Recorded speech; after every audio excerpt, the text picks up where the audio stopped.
Peace be with you. Friends, our first reading is that wonderful, wonderful story of Elijah and the widow of Zarephath. It's one of my favorites. It's a kind of hidden gem, I think, in the Old Testament.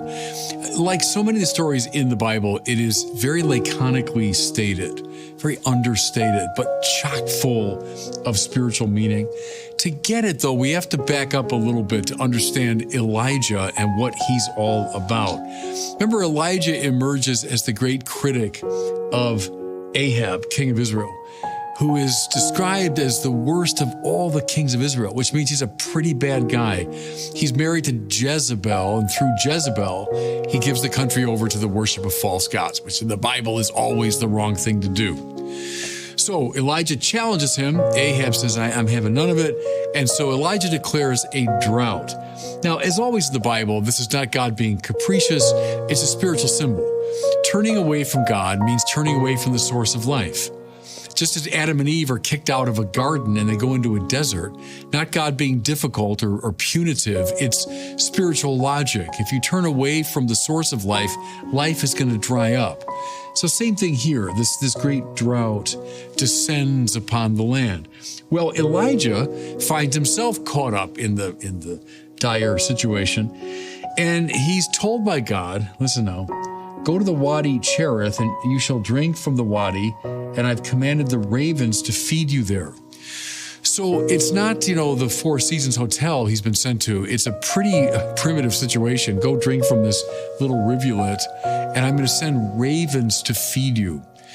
The main thing here, everybody, is in this time of great trial and suffering and difficulty, Elijah is called upon to trust. It's so essential in the spiritual order. We're going through life and we think we're kind of in command and we're doing what we need to do. But there's certain times we run out of energy. We run out of life. What do you do at those times?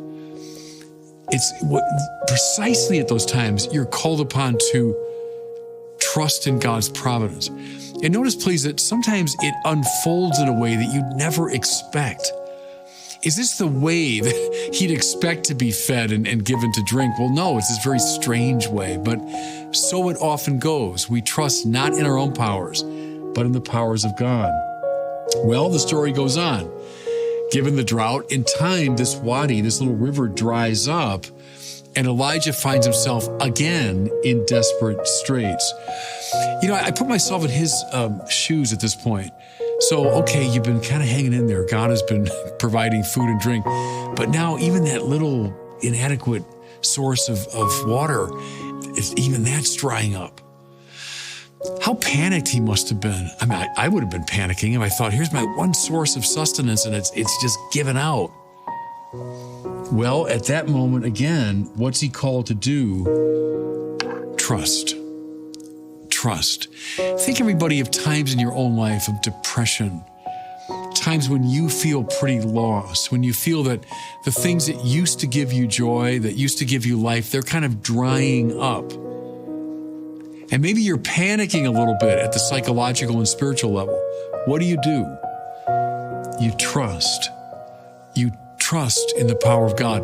At those moments, the providence of God becomes not just a theological abstraction, it becomes a whole manner of life. And so at the second moment, he hears this message from the Lord. Go now to Zarephath, which belongs to Sidon, and live there, for I have commanded a widow there to feed you. Now, we might read this in the 21st century and say, well, okay, that seems to make sense. Well, in Elijah's time, that would make not a lick of sense, not any part of that. Go to Zarephath, this little town in Sidon. That means outside of Israelite territory. Okay, so I'm in desperate straits in my own country, and you're telling me to go into a foreign land, presumably with people that don't speak my language, that don't have my customs, that don't share my religion. Is that the most natural choice when you're in deep trouble? Wander into a foreign country. Well, then, more to it, he commands a widow there to feed you. There's no candidate less likely to be a source of sustenance than a widow. Because in the ancient world, a widow, someone whose husband had died, was someone almost by definition in dire straits. So before there were anything like, public programs to support the poor and the indigent, all of that, none of that existed. If your husband died and you had no other means of support, maybe the rest of your family was gone or they wandered away, you were pretty much destitute. So I know, Elijah, you're in serious trouble. You're starving, not enough to drink. Okay, here's the plan. Leave your own country, wander into foreign land, foreign customs, a foreign country, and then go see a widow, and I will command her to feed you. Now see, what's happening here? But God, as he often does in the Bible, is summoning people into this attitude of trust.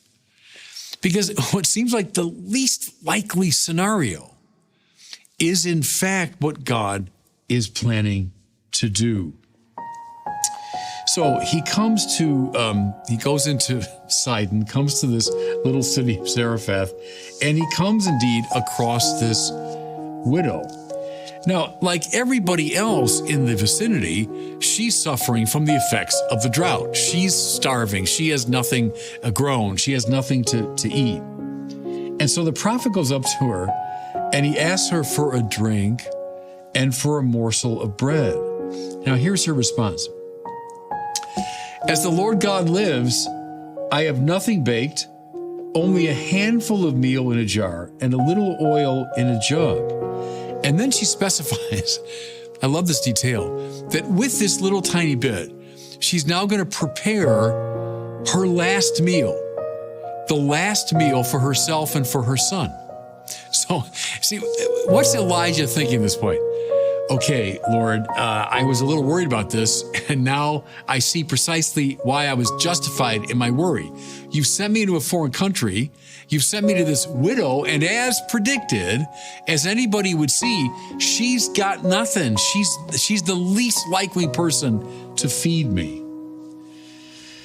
Someone with practically nothing is sent to someone else who has practically nothing. But what? Trusting in the Lord. See, that's the motif all through the story. Trusting in the Lord. Elijah says, all right, go and do as you propose, but first, bring me a little cake. Now, what I want you to see here is I think this is something out of like Mel Brooks. There's something that's kind of deliciously Jewish in the humor here. She must have thought, okay, are you deaf? I just told you I've got nothing. I've got enough for one meal for me and my son, and then we're going to die. That's how little I have. And now you're asking me, oh, fine, go ahead and prepare your last meal before you die. But before you do that, make me a little cake. It's like we're defying logic here. If I can put it this way, it's a leap into God's providence that requires a sort of overturning of the logic of the world. Because what Elijah is assuming here, everybody, is what I would call divine logic, theologic. It's God's way of thinking. What's going to happen here is the widow and Elijah, each at the end of their rope, each destitute, but the widow and Elijah are effectively going to feed each other. Because the lady now, and see, who knows what she's been told by God? We hear Elijah's side of the story. Who knows, did she hear a message? Like, I know you're starving. I'm going to send you somebody. See, because what does she do? She does with the little tiny bit she has. She prepares this cake for Elijah. She risks everything. Lets go of even the little she has. She gives that away. And then what happens? And this is the beautiful kind of climax of the story. She finds that the oil and the bread, the sustenance, does not run out. It multiplies and multiplies and multiplies unto the feeding of herself, her son, and the prophet Elijah. At the moment of truth, at the end of their respective ropes, each one gives away. and finds life and sustenance multiplied. He gets the cake, and she and he get this endless supply of food by which they can survive the drought. Now, this is the spiritual lesson. Those who follow me over the years know I love to cite John Paul II's law of the gift. It's a pure paradox. It says your being increases in the measure that you give it away. See, that's theologic, not ordinary logic. The logic of the world, no, fill yourself up. I mean, get as much as you can. If a drought's coming, make sure you've got enough to get through it. Fill yourself up at every opportunity. That's the logic of the world. God's logic is when you find yourself at the end of your rope, you find yourself at the end, give away. Listen, even the little you have, and you will find it multiplied and multiplied and multiplied. So let this story, everybody, sink in your hearts, because there are a number of these key lessons. And I find over the years, I've gone back to this story at moments in my life. When things are going tough, the instinct should not be find out what I got. How can I summon my powers? No. When things are toughest, trust. Make an act of trust, an act of faith. And then be attentive to even the strange and surprising ways that God responds to you. So Elijah originally, well, go to this little rivulet. I'm going to have the ravens bring you food. What? Who imagined that? But that was the strange, unexpected way that God acted.